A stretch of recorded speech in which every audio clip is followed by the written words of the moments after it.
नुकतीच आलेली संधी पाहता महिला व बालविकास अधिकारी बनून महाराष्ट्राची लोकसेवा करू पाहणाऱ्या सर्व बंधू भगिनींना माझा सप्रेम नमस्कार। मी प्रफुल्ल कुमार उमेद आयएसच्या ऑनलाईन प्लॅटफॉर्मवर तुम्हा सर्वांचं मनापासून स्वागत करतो। आजच्या भागामध्ये आपण पेपर 1 अंतर्गत जो महत्त्वाचा घटक आहे, ज्या घटकावर आपल्याला थेट प्रश्न येणार आहे, तो एक छोटासा महत्त्वाचा घटक आपण आजच्या भागामध्ये शिकणार आहोत। ही गोष्ट या ठिकाणी लक्षात घ्या। आपल्याला 2 पेपर आहे, पेपर 1 आणि पेपर 2। पेपर 1 मध्ये सुद्धा 100 प्रश्न असणार आहे आणि पेपर 2 मध्ये सुद्धा 100 प्रश्न असणार आहे आणि 50 मार्कांची मुलाखत आहे। अशा पद्धतीची एक परीक्षा योजना, ज्याला आपण परीक्षेचं स्ट्रक्चर म्हणतो, ते महाराष्ट्र लोकसेवा आयोगाने आपल्याला दिलेलं आहे। त्यावरच आधारित हा जो घटक आहे, ज्याला आपण म्हणतो महिला आर्थिक विकास महामंडळ महाराष्ट्र, हा जो घटक सिलेबस मध्ये आपल्याला दिलेला आहे, तो घटक आजच्या भागामध्ये आपण शिकणार आहोत। नंबर 1 आपण जाऊ या माविम कडे।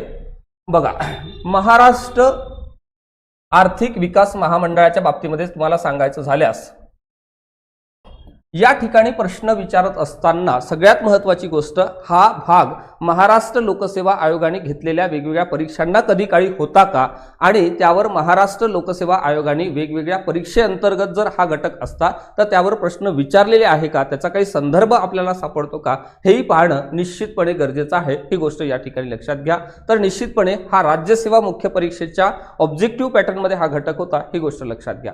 आणि त्या ठिकाणी यावर प्रश्न देखील विचारलेले आहे। पुढे देखील तुमच्या या परीक्षेमध्ये म्हणजे डिपार्टमेंटल सीडीपीओच्या अँगलनं माविमवर कशा पद्धतीचे प्रश्न विचारणार आहे, तोही घटक आपण या घटकाच्या शेवटाकडे गेल्यानंतर निश्चितपणे पाहणार आहोत। महिला आर्थिक विकास महामंडळ महाराष्ट्र, आता यावर जे काही 1-2 प्रश्न येतील, किमान एक तरी प्रश्न या ठिकाणी येणं अपेक्षित आहे। ही गोष्ट या ठिकाणी लक्षात घ्या। म्हणजे ह्या लेक्चर नंतर तुमचा 1 ते 2 प्रश्नांचा अभ्यास हा परफेक्ट होणार आहे। ही गोष्ट या ठिकाणी लक्षात घ्या।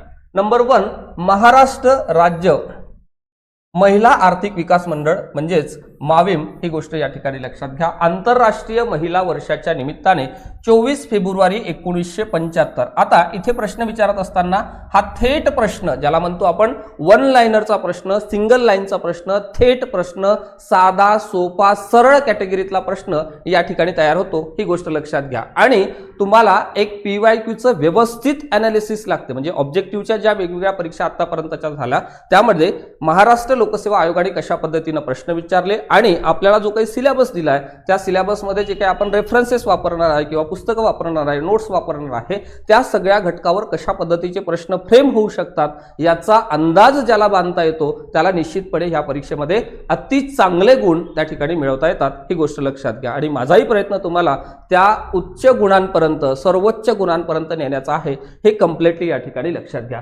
आता इथे एक थेट प्रश्न तयार होऊ शकतो, तो म्हणजे ह्या संस्थेची स्थापना, ह्या महामंडळाची स्थापना कधी झाली, अशा पद्धतीचा एक प्रश्न या ठिकाणी निश्चितपणे तयार होऊ शकतो। त्यामुळे ही जी डेट आहे 24 फेब्रुवारी 1975, ही गोष्ट या ठिकाणी तुम्हाला काय पाहिजे, तोंडपाठ पाहिजे। ही गोष्ट या ठिकाणी लक्षात घ्या। नंबर 2 आंतरराष्ट्रीय महिला वर्षाच्या निमित्ताने असं म्हटल्यानंतर आंतरराष्ट्रीय महिला वर्ष कोणत्या वर्षीचं, या संदर्भानं या ठिकाणी प्रश्न विचारलं अपेक्षित आहे। आंतरराष्ट्रीय महिला वर्ष, आंतरराष्ट्रीय महिला वर्ष हे 1975 ला जाहीर करण्यात आलेलं होतं। ही गोष्ट लक्षात घ्या। म्हणजे दुसरा प्रश्न सुद्धा एकाच सेंटेन्सवर तुमचा कव्हर झालेला आहे।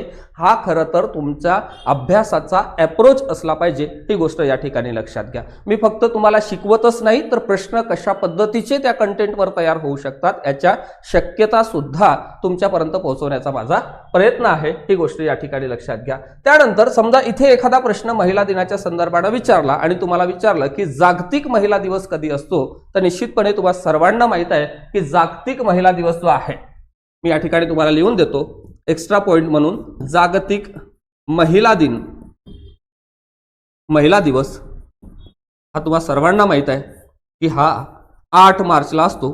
तुम्ही या ठिकाणी काय करून घ्या, एक्स्ट्रा पॉइंट नोट करून घ्या। आता ह्या सगळ्या कंटेंटमध्ये मी ज्या ठिकाणी तुम्हाला सांगतो की प्रश्न तयार होतो, प्रश्न निर्माण होतो, कशा पद्धतीचा प्रश्न तयार होतो, आणि सगळ्यात महत्त्वाची गोष्ट ज्या ठिकाणी अंडरलाईन करतो, बॉक्स करतो आणि एक्स्ट्रा पॉइंट लिहून देतो, त्या सगळ्या गोष्टी अतिशय महत्त्वाच्या आहे आणि कम्प्लीटली परीक्षाभिमुख आहे। ही गोष्ट या ठिकाणी लक्षात घ्या। म्हणून त्या गोष्टीवर तुम्ही लक्ष देण्याचा निश्चितपणे प्रयत्न करा। सुरुवातीच्या काळामध्ये महामंडळ व्यावसायिक आणि व्यापारिक तत्वावर आधारित योजनांवर काय देत होतं, निश्चितपणे भर देत होतं, ही गोष्ट लक्षात घ्या. आणि 1990 साली आंतरराष्ट्रीय कृषी विकास निधी या महत्वपूर्ण भागीदार संस्थेच्या सहाय्याने माविमने 4 मुख्य उद्दिष्ट सुरुवातीच्या कालखंडामध्ये त्यांनी त्या ठिकाणी जाहीर केलेली होती. आता एखादं महामंडळ किंवा एखादी संस्था, एखादी योजना, एखादी व्यक्ती या सगळ्या संदर्भाने काही विशेष महत्वाच्या बाबी आपल्याला लक्षात ठेवाव्या लागतात. आता ह्या महामंडळाचं काही उद्दिष्ट आहे का, तर ही मुख्य 4 उद्दिष्ट आहेत. इतर भरपूर सारे उद्दिष्ट आहे, ही गोष्ट या ठिकाणी लक्षात घ्या. मात्र मुख्य उद्दिष्टांवर जर प्रश्न विचारला तर तो तुमचा बरोबर आला पाहिजे, ही गोष्ट लक्षात घ्या. त्यानुसार हे 4 की पॉइंट या ठिकाणी तोंडपाठच करा. ऑब्जेक्टिव्ह परीक्षांमध्ये काय होते की जे मटेरियल आहे किंवा जो भाग आहे त्यावर आपल्याला चांगली कमांड मिळवावी लागते आणि चांगली कमांड व्यवस्थित समजून घेणे, व्यवस्थित शिकून घेणे आणि त्यानंतर मल्टिपल वेळा त्याची रिव्हिजन करणे हे फार जास्त गरजेचं असते, ही गोष्ट लक्षात घ्या. नंबर 1 महिलांची क्षमता वृद्धी, लोकसंस्था बांधणी. नंबर 2, नंबर 3 पतपुरवठ्याची उपलब्धता आणि माहितीचा स्रोत निर्माण करणे. हे 4 मुख्य उद्दिष्ट या माविमची आहे, अर्थातच या मंडळाची आहे, ही गोष्ट या ठिकाणी लक्षात घ्या. आणि तुम्हाला या ठिकाणी प्रश्न विचारत असताना म्हणजे MCQ बेसचा ज्यावेळेस तुम्हाला प्रश्न विचारला जाईल त्यावेळेस कोणती या संस्थेची किंवा या महामंडळाची उद्दिष्टे आहेत, कोणते उद्दिष्टे नाहीत, अशा पद्धतीचे प्रश्न या ठिकाणी तयार होतात, ही गोष्ट लक्षात घ्या. आणि या सगळ्या संदर्भाने सराव प्रश्न सुद्धा आपण बॅचमध्ये घेणारच आहोत.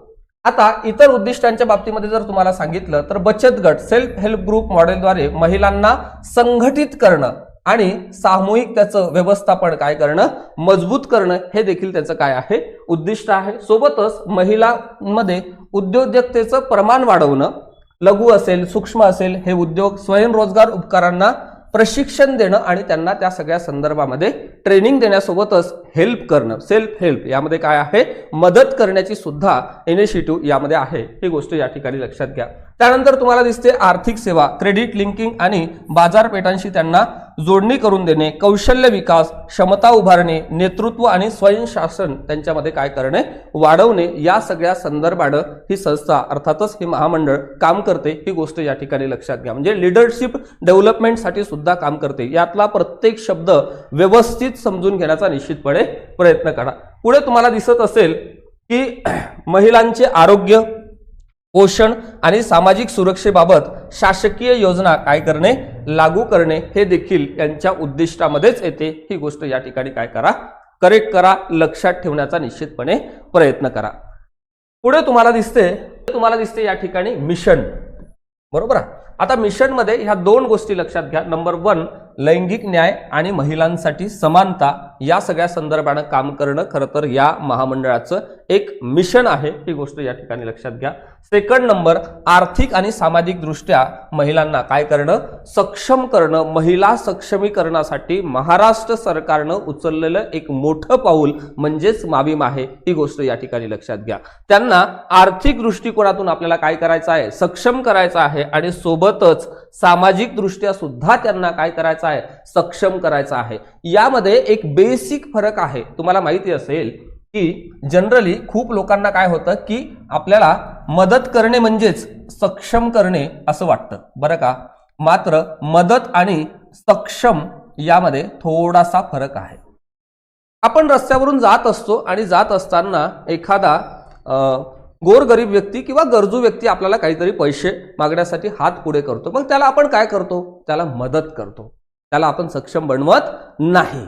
म्हणजे महाराष्ट्र सरकार या मंडळाच्या माध्यमातून महिलांना मदत करते का, नाही, मदत तर करतेच, मदतीचा हा प्रयत्न आहेच, मात्र सक्षम हा जो शब्द या ठिकाणी दिलेला आहे की ज्याला आपण एम्पॉवरमेंट म्हणतो इंग्लिशमध्ये, त्याचा अर्थ थोडासा व्यापक आहे. तो कशा पद्धतीचा आहे, रस्त्यावरच्या एखाद्या व्यक्तीला आपण जी मदत करतो ती मदत आहे, त्याला सक्षम करत नाही. मात्र तुम्ही त्याला पैसे कमवण्यासाठी एखाद्या रोजगाराची संधी देत असाल, छोटं मोठं काम देत असाल की ज्यावर तो स्वतःच्या पायावर उभा राहील, नंतर दुसऱ्या कोणापुढे त्याला हात पसरायची वेळ येऊ नये, अशा पद्धतीची योजना घडवून आणणे म्हणजेच काय तर सक्षमीकरण, म्हणजेच काय तर त्याला सक्षम बनवणे. आणि ह्या मदत आणि सक्षम या दोनही शब्दामध्ये मूलभूत अशा पद्धतीचा हा फरक आहे, ही गोष्ट या ठिकाणी लक्षात घ्या. जवळजवळ या दोनही शब्दाचा अर्थ आपल्याला सोपा वाटत असेल किंवा ज्याला आपण काय म्हणतो सारखा वाटत असेल, तरी मात्र यामध्ये काय आहे, बेसिकली थोडासा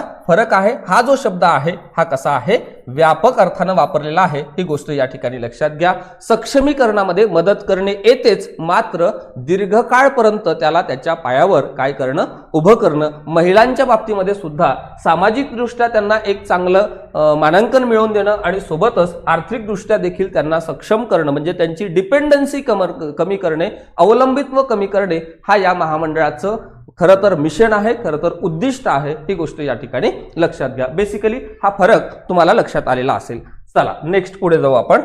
पुढे तुम्हाला दिसते इथे श्रीमती राजलक्ष्मी शहा मॅडम आहेत, ज्या मॅनेजिंग डायरेक्टर आहे महिला आर्थिक विकास महामंडळाच्या. एक लक्षात असू द्या, समजा प्रश्न आला तर. ठीक आहे. आणि हे सेक्रेटरी साहेब आहेत, जे महिला व बालविकास महाराष्ट्र राज्य यांचं महिला व बालविकास अंतर्गतच हे महामंडळ कार्यरत आहे महाराष्ट्र शासनाचं. ही गोष्ट या ठिकाणी लक्षात घ्या. ज्या पद्धतीने मी तुम्हाला ही जे बेसिक कन्सेप्ट सांगितल्या, यामध्ये काही कन्सेप्ट सुद्धा आहे आणि त्या कन्सेप्ट व्यवस्थित आपण समजून घेणं सिलेबस मधल्या निश्चितपणे गरजेचं आहे. ही गोष्ट लक्षात घ्या. त्यानंतर तुम्हाला दिसते इकडे ह्या आपल्या बॅचच्या संदर्भामध्ये ह्या जाहिरातीनंतर बऱ्याचशा विद्यार्थी मित्रांचे, आपल्या बंधू भगिनींचे प्रश्न होते, त्यामुळे आपण प्रत्येकाच्याच प्रश्नाला उत्तर देऊ शकत नाही किंवा त्या पद्धतीने न्याय देऊ शकत नाही. आणि त्यांचीही एक डिमांड होती की आपण बॅच घ्यायला पाहिजे, म्हणून मग आपण ही बॅच त्या ठिकाणी तुमच्या संपूर्ण तयारीसाठी या ठिकाणी काय केलेली आहे, लॉन्च केलेली आहे. इथे मी आहे आणि माझ्यासोबत इतर फॅकल्टी मंडळी सुद्धा, अदर फॅकल्टी सुद्धा तुम्हाला टीचिंगसाठी या ठिकाणी अवेलेबल असेल. मात्र कम्प्लिटली हा परीक्षेचा जो पॅटर्न आहे किंवा ही जी परीक्षा आहे, पेपर 1, पेपर 2 आणि मुलाखतीच्या टप्प्यापर्यंत संपूर्ण मार्गदर्शन पहिल्या दिवसापासून शेवटच्या दिवसापर्यंत आयोगाच्या दारात मुलाखत देण्यासाठी तुम्ही जातपर्यंतचं माझं असेल, यात कुठे शंका नाही. त्यानंतर या बॅचच्या संदर्भामध्ये मी तुम्हाला बेसिकली सांगतो की या बॅचमध्ये आपण काय काय घेणार आहोत. नंबर 1, इथे तुम्हाला माहित आहे की हे सगळे लोक ज्यांना टीचिंगचा फार चांगला अनुभव आहे, वेगवेगळ्या महाराष्ट्र लोकसेवा आयोगाच्या ज्या परीक्षा आहेत त्या परीक्षांचं आतापर्यंत आलेल्या सगळ्या प्रश्नांचं विश्लेषण त्यांच्याकडे आहे. आणि सोबतच काही विभागामध्ये, म्हणजे महिला व बालविकास विभागामध्ये दीर्घकाळपणे काम केलेल्या काही लोकांची सुद्धा आपल्याला साथ लाभणारच आहे. समजा त्यांचा वेळेची ऍडजस्टमेंट झाली तर जे रिटायर्ड पर्सन आहे, जे बेसिकली ज्यांचं वय आता 65-70 असतील किंवा 70च्या पुढे असतील, त्यांना समजा अवधी मिळाला तर निश्चितपणे ते गायडन्ससाठी आपल्याला अवेलेबल होतील. आणि ह्या सगळ्या त्याला आपण काय म्हणतो की क्लासच्या संदर्भानं आपण तुम्हाला क्लासच्या सगळ्या नोट्स PDF स्वरूपामध्ये प्रोव्हाइड करणार आहोत. आणि सोबतच सराव पेपरच्या माध्यमातून भरपूर सराव करून घेतला जाणार आहे, असं वाक्य या वैशिष्ट्यांमध्ये आहे. अर्थातच या ठिकाणी तुम्हाला जो टॉपिक होतो त्या टॉपिक नंतर प्रश्न आम्ही तुम्हाला देणार आहे. आणि कॉम्प्रिहेन्सिव्ह 100 मार्काचे 2 पेपर जे आपले आयोगाच्या अभ्यास घटकावर आधारित तयार केले जाणार आहेत, तेही पेपर तुम्हाला सोडवायचे आहे. नोट्स सुद्धा घटक वाईज तुम्हाला दिले जाणार आहे. टॉपिक वाईज टेस्ट आणि कॉम्प्रिहेन्सिव्ह टेस्ट असे दोन्ही टेस्ट तुम्हाला त्या ठिकाणी मिळतील आणि ते सगळे तुम्हाला सोडवायचे आहेत. आता ह्या अध्ययन पद्धतीमध्ये आपण जर सांगितलं तर बॅचचं स्वरूप कसं आहे, तर लाईव्ह आणि रेकॉर्डेड अशा पद्धतीची बॅच आपली आहे. समजा तुम्ही वर्किंग आहात, तुम्हाला तुमच्या कुटुंबाची जबाबदारी सुद्धा खूप जास्त तुमच्यावर आहे आणि ह्या एजमध्ये आपल्याला हे तयारी करत असताना कधी कधी लाईव्ह लेक्चर अटेंड करता येत नाही, तर निश्चितपणे आपल्या ॲप्लिकेशनमध्ये झालेलं तो सेशन तुम्हाला निश्चितपणे रेकॉर्डेड स्वरूपाचं अवेलेबल असेल की जे जास्तीत जास्त वेळा तुम्हाला परीक्षेपर्यंत पाहता येतं. पर्सनल मेंटरशिपच्या माध्यमातून प्रत्येकाच्या अभ्यासावर विशेष लक्ष, म्हणजे काय तर तुमचे अभ्यासाची जी स्टेज आहे प्रत्येकाची ती माझ्याकडे नोंद असणार आहे. म्हणजे पहिल्या दिवशी आपण काय बोलत होतो, 1 आठवड्यानंतर काय, 4 दिवसानंतर काय, 1 महिन्यानंतर आपली प्रोग्रेस काय आहे आणि परीक्षेपर्यंत मुलाखतीपर्यंतचं तुमचं प्रोग्रेस कार्ड माझ्याकडे असणार आहे. त्या सगळ्या बेसिसवर मी तुमच्याशी संवाद साधणार आहे पर्सनली. ही गोष्ट लक्षात घ्या. अभ्यासाच्या दरम्यान आलेल्या सगळ्या शंकांचं निरसन, म्हणजे तुमचे जे काही प्रश्न उपप्रश्न असतील त्या सगळ्या प्रश्नांचं उत्तर देण्यासाठी आपण त्या ठिकाणी तुम्हाला समर्थपणे त्याला काय म्हणतो की मदत करण्यासाठी तयार आहोत. आणि शेवटचा टप्पा मॉक इंटरव्ह्यूची तयारी, म्हणजे 1-to-1 सेशन सुद्धा आपले होणार आहे आणि पॅनल इंटरव्ह्यू सुद्धा आपल्याकडे या परीक्षेच्या दरम्यान सगळी आपण करून घेतली जाणार आहोत. म्हणजे पेपर 1, पेपर 2 200, 400 गुण आणि 50 गुणांची जी मुलाखत आहे आयोगाची, कारण गॅजेटेड पोस्ट असल्यामुळे ऑफिसर लाईक क्वालिटीज त्या ठिकाणी चेक केले जातात. ही गोष्ट या ठिकाणी लक्षात घ्या. म्हणजे यावर्षी राज्यसेवा मुलाखतीच्या अँगलनं तुम्हाला सांगायचं झाल्यास अनेक विद्यार्थ्यांना मार्क्स कमी सुद्धा आलेले होते की ज्यांना त्या ठिकाणी व्यवस्थित परफॉर्म करता आला नाही. ठीक आहे. आणि त्या ठिकाणी जे पॅनल बसलेलं असतं की ते basically officer like quality check करण्यासाठी बसलेलं असतं, ही गोष्ट या ठिकाणी लक्षात घ्या. आणि ज्यांना प्रशासनामध्ये उत्कृष्ट पारदर्शक काम केल्याचा अनुभव निश्चितपणे जास्त असतो. ठीक आहे. आणि त्या सगळ्या संदर्भामध्ये तुमचे काही प्रश्न असतील, अजूनही या बॅचच्या संदर्भात काही इन्क्वायरी असेल तर हा माझा नंबर आहे, हा शेखर सरांचा नंबर आहे. या दोनपैकी कुठेही तुम्ही फोन करा आणि मेसेज करा आणि ही सगळी माहिती अपडेट समजून घेण्याचा निश्चितपणे प्रयत्न करा.